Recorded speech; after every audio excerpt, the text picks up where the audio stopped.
Film की शुरुआत में हमें एक बैकग्राउंड जानकारी से पता चलता है कि डीमंस अपने रेल्म से निकलकर मॉर्टल रेल्म में आकर तबाही मचा रहे हैं जहां इंसान रहते हैं। लेकिन इन सब को रोकने के लिए स्वर्ग से एक इंसान सॉन्गलिंग को धरती पर भेजा गया, जिसके पास एक जादुई ब्रश नेम यिन और यांग है, जिसकी मदद से वो डीमंस को पकड़कर अपनी किताब में कैद कर देता है, जहां अच्छे डीमंस उसके साथ रहते हैं और बुरे डीमंस नर्क में जाते हैं, जहां उन्हें गेट ऑफ एबिस से गुजारा जाता है जो अग्नि का बना है, जिससे गुजर कर वो हमेशा के लिए मारे जाते हैं। अब हमें सॉन्गलिंग को दिखाया जाता है जिसके पास वो ब्रश है, जहां वो समुद्र में अपने अच्छे डीमंस के साथ एक खतरनाक डीमन को पकड़ने की कोशिश कर रहा था। वो अपनी ब्रश को एक स्क्वायर की तरह घुमाता है जिससे वहां उसकी किताब आ जाती है, और अब वो उसी ब्रश से किसी तरह का सर्कल बनाकर डीमंस की तरफ फेंकता है, जो चैन में बदलकर उस बुरे डीमन को धर लेती है, जिसके बाद सॉन्गलिंग उसे अपनी किताब के अंदर डाल देता है। और अब हम फिर से सॉन्गलिंग को देखते हैं जो कुछ बच्चों को अपनी कहानी सुना रहा था। दूसरी तरफ हम इस टाउन के डिटेक्टिव जेन और उसकी असिस्टेंट फे को देखते हैं जो एक ज्वेलरी की दुकान पर हुई चोरी के मामले में आए थे।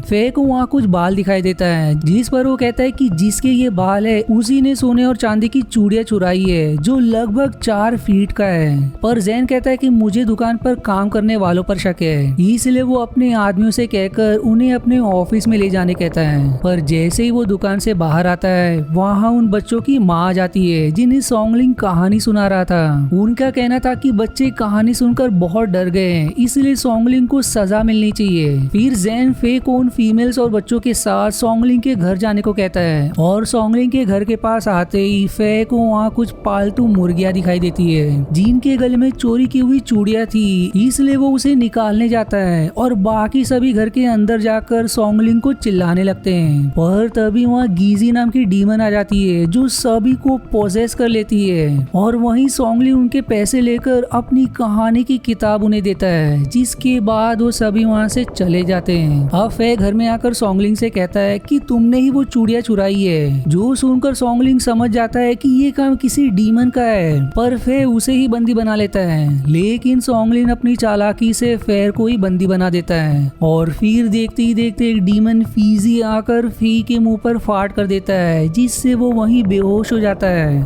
और जब उसे होश आता है तो वो अपनी आँख को एक हैंडी नाम की डीमन के ऊपर पाता है जहाँ सॉन्गलिंग भी था। वो अब उसे कहता है कि डीमन ने वो चोरी की है, इसलिए हम उसे पकड़ने जा रहे हैं। इसके बाद फिर सभी उस डीमन के पास आ जाते हैं, लेकिन फे उसे नहीं देख पाता। सॉन्गलिंग फिर उस पर ब्रश से जादू करता है, जिससे अब उसे वो डीमन दिखाई देने लगता है जो पीक जैसा दिखाई दे रहा था। वो फिर सारा चुराया हुआ सामान एक आदमी को देता है जिससे पीक प्यार करता था। पर तभी वहाँ सॉन्गलिंग आकर उस डीमन को एक कांच के अंदर बंद कर देता है, क्योंकि वो खतरनाक नहीं था, इसलिए अब से वो उसके साथ रहेगा। वहीं इधर फी उस आदमी का पीछा कर रहा होता है जिसके पास चोरी का सामान है, और अंत में वो उसे पकड़ने ही वाला था कि वहाँ जैन अपनी साथियों के साथ आकर उस आदमी को पकड़ लेता है। फे अब कहता है कि इसे मैंने ढूंढा है, पर जैन नहीं मानता, और फिर वो उसे कामचोर कहकर उसे डिटेक्टिव की जॉब से निकाल देता है। अब अगले सीन में हम एक राजकुमारी जेड को देखते हैं जो एक मिरर डीमन के पास आकर कहती है कि मैंने सुना है कि तुम्हारे पास जादुई आईना है जिससे तुम किसी को भी और खूबसूरत बना देती हो, जिस पर वो डीमन हाँ में जवाब देकर उस आईने को ट्राई करने को कहती है। और जेड जैसे ही ऐसा करती है वो डीमन उसे पोजेस कर लेती है, जिसके बाद वहाँ एक पलकी उड़ते हुए आती है और जेड उसमें सवार हो जाता है, और अब वो पलकी उड़ते हुए वहाँ से जाने लगती है, जिसे देखकर जेड की दोस्त डरकर वहाँ से भाग जाती है। वो पलकी अब उड़ते हुए एक टेम्पल के पास आती है जहाँ एक डीमन काइचिन उस पलकी की तरफ कुछ पेपर के टुकड़े फेंकता है, जहाँ 4 इनविजिबल डीमन ने उस पलकी को उठाया होता है। काइचिन फिर सभी को अपने बेल्ट के अंदर डाल देता है, और तभी वहाँ एक और डीमन जिया क्वीन आ जाती है, जो दोनों एक दूसरे को जानते थे, और वहीं इनकी कहानी हमें आगे पता चलेगी। काइचिन अब कहता है कि तुम इसकी आत्मा को नहीं ले जा सकती, इसे जाने दो। लेकिन जॉय क्वीन कहती है कि यदि मैं इसकी आत्मा नहीं लूंगी तो मैं मारी जाऊंगी। पर काइचिन के इतना मना करने पर भी ना मानने के कारण दोनों में लड़ाई शुरू हो जाती है। फिर काइचिन उसे पेपर से पकड़ लेता है, लेकिन वो उसे दूर फेंक कर जेड को अपने साथ ले जाती है। दूसरी तरफ फे अपनी जॉब से हाथ धोने के कारण अब सॉन्गली के पास आकर कहता है कि तुम मुझे ट्रेनिंग दो, मैं भी तुम्हारे साथ काम करना चाहता हूँ। जिस पर सॉन्गली सॉन्गलिन उसे अपने साथ ले लेता है। इधर जियोकिन अपनी बहन मिरर डीमन के पास आकर जेड की आत्मा उसे देती है, जिसे वो एक पेंटिंग के अंदर डाल देती है। जिसके बाद वो जियोकिन से कहती है कि मैं काइचिन को मार सकती हूँ यदि तुम चाहो तो,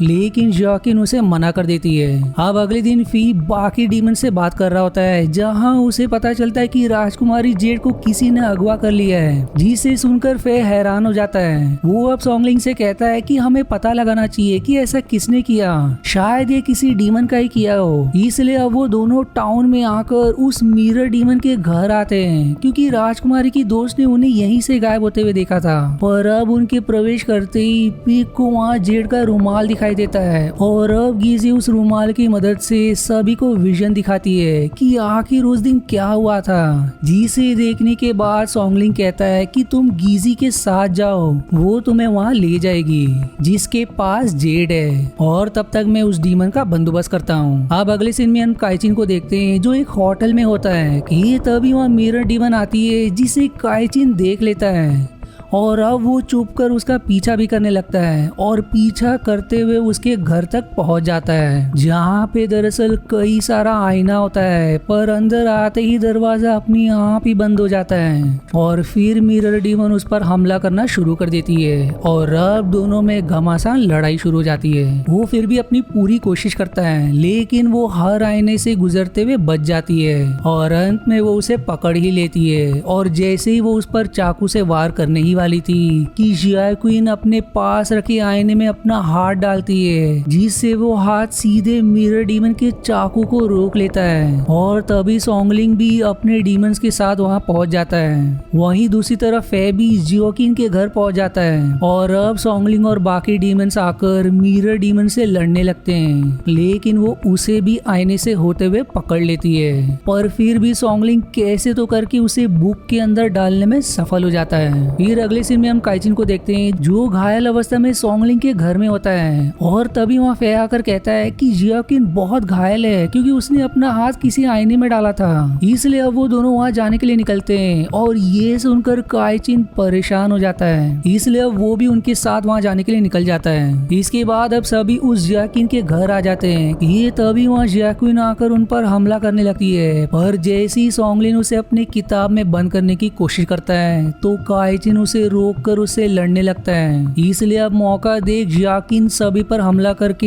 सॉन्गलिंग को बंदी बना लेती है, लेकिन फिर भी वो उसे ब्रश की मदद से किताब में डालने ही वाला था कि काइचिन फिर से उसे रोककर जियोकिन को वहाँ से जाने को कहता है, जिस पर वो वहाँ से भाग भी जाती है। अब अगले सीन में फी राजा और रानी को जियोकिन के घर में लाकर बताता है कि आपकी बेटी एक डीमन के कब्जे में है, लेकिन जेन कहता है कि डीमन जैसा कुछ नहीं होता। पर राजा उसकी एक नहीं सुनते और उसको जॉब से निकालकर उसका पद फे को देते हुए कहते हैं कि यदि तुमने मेरी बेटी को वापस लाया तो मैं तुम्हारी शादी उससे करवा दूंगा, जो सुनकर वो खुश हो जाता है। इसलिए अब वो घर आता है जहाँ सॉन्गलिंग फे से कहता है कि काइचिन जरूर कोई कहानी है, इसलिए वो गीजी को उसकी कहानी का विजन दिखाने कहता है, जिसमें काइचिन कहता है कि मैं एक स्नेक डीमन था जो सिर्फ परछाई में रह सकता था, पर एक दिन मेरे पास जियोकिन आई और मैं उसकी परछाई में समा गया, पर इस पर उसने कुछ नहीं कहा और इसी तरह हमारी दोस्ती हो गई। और फिर एक दिन मैंने जियोकिन से कहा कि मैं अपनी स्पिरिट ऑफ तुम्हारे अंदर डालूंगा, जिस पर तुम आधी डीमन और आधी इंसान बन जाओगी, और मैं भी आधा डीमन और आधा इंसान बन जाऊंगा। जिस बात पर जियोकिन मान गई, और ऐसा करने के बाद मैं बिना परछाई के भी हर जगह रह सकता था। लेकिन फिर एक दिन हमारे घर पर हमला हो गया, पर जियोकिन ने सभी को मार दिया, पर इससे स्पिरिट ऑर्ब पर इतने लोगों का खून लगने के कारण उसने जियोकिन को सोल सकर डीमन बना दिया, जिसके बाद उसकी मिरर डीमन से दोस्ती हो गई, और फिर वो दोनों बहन बन गए। पर वहीं मुझे अपनी गलती का एहसास हो गया कि मुझे स्पिरिट ऑर्ब को उसके अंदर नहीं डालना चाहिए था, इसलिए मैं कई सारे डीमन को अपने पास रखता हूँ, जिनकी मदद से मैं जियोकिन के अंदर से स्पिरिट ऑर्ब निकाल सकूं और उसे फिर से इंसान बना दूं, लेकिन वो मुझे ऐसा नहीं करने देती।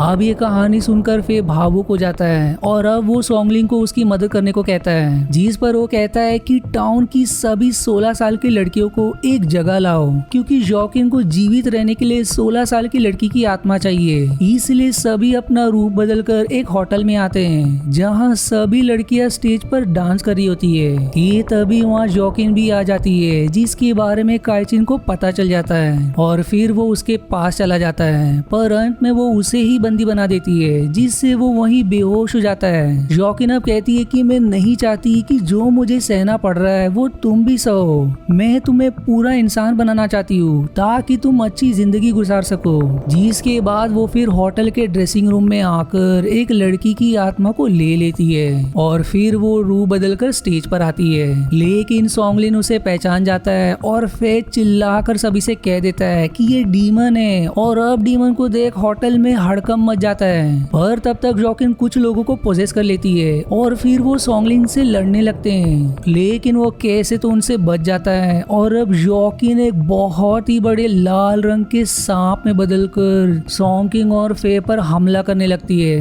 लेकिन फिर वो ब्रश से एक शील्ड बनाता है जिसकी मदद से वो उसके हमले से बच जाते हैं और अब वहाँ काइचिन भी पहुंच जाता है। पर तब तक सोंगलिंग अपनी पूरी कोशिश करके जोकिन को चेन से पकड़कर किताब में डालने लगता है और अब जैसे जैसे वो उस किताब के अंदर जा रही थी उसके शरीर से वो सारी आत्मा निकल रही थी जिसे उसने अपने अंदर समाया था। वो सभी अब वापस निकलकर उसी पेंटिंग के अंदर चले जाते हैं और उस पेंटिंग से जेड और बाकी लड़कियां निकलकर बाहर आ जाती हैं। इधर सोंगलिंग अब जोकिन को किताब में डालने में सफल हो जाता है, जिसे देख काइचिन उसे मारने लगता है, पर फिर गीजी काइचिन की मेमोरी मिटा देती है जिससे वो सब कुछ भूल जाता है। उसे अब जोकिन भी याद नहीं रहती, जिसके बाद वो वहाँ से चले जाता है। फिर अगले सीन में सोंगलिंग और फे दोनों टाउन में आ जाते हैं जहाँ राजा अपनी बेटी से मिलकर बहुत खुश हो जाता है। वहीं अब काइचिन अकेली नदी के किनारे बैठा होता है कि तभी वहाँ गीजी आती है जिसे उस पर दया आ जाती है और फिर वो उसकी सारी मेमोरी वापस भी कर देती है, जिसके बाद उसे उसकी परछाई से जोकिन की आवाज सुनाई देती है जो उसे कहती है कि स्पिरिट और अब मेरा है और आज के बाद मुझे भूल जाओ और एक साधारण इंसान की तरह अपनी जिंदगी गुजारो।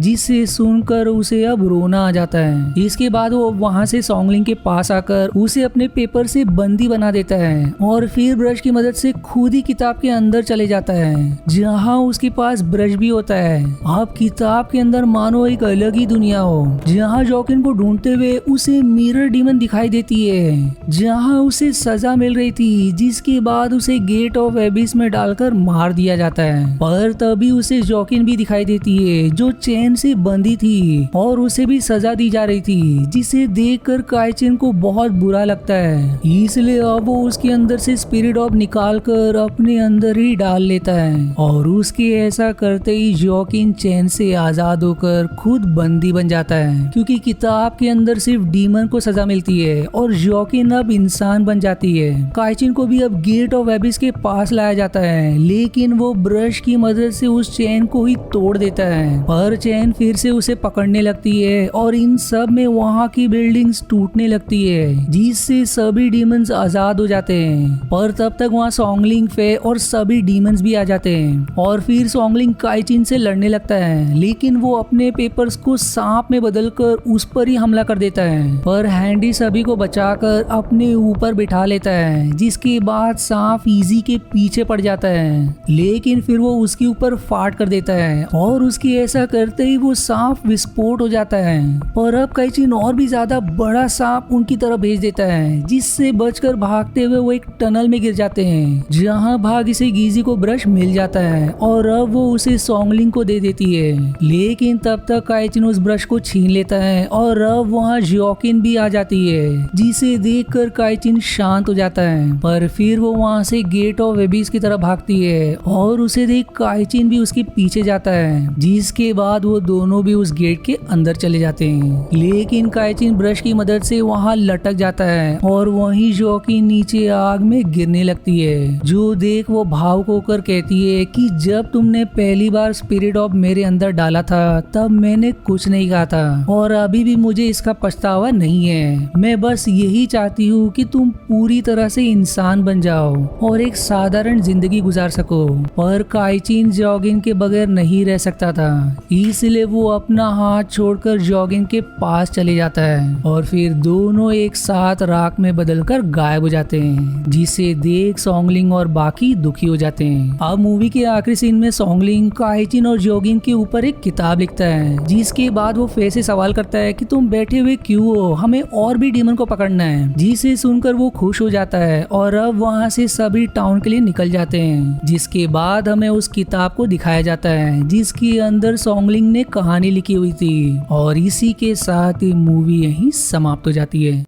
आशा है आपको मेरी एक्सप्लेनेशन पसंद आई। यदि हाँ तो प्लीज वीडियो को लाइक करना और चैनल को सब्सक्राइब करके सपोर्ट करना ना भूलें। मिलते हैं अगले एक्सप्लेनेशन वीडियो में, तब तक के लिए धन्यवाद दोस्तों।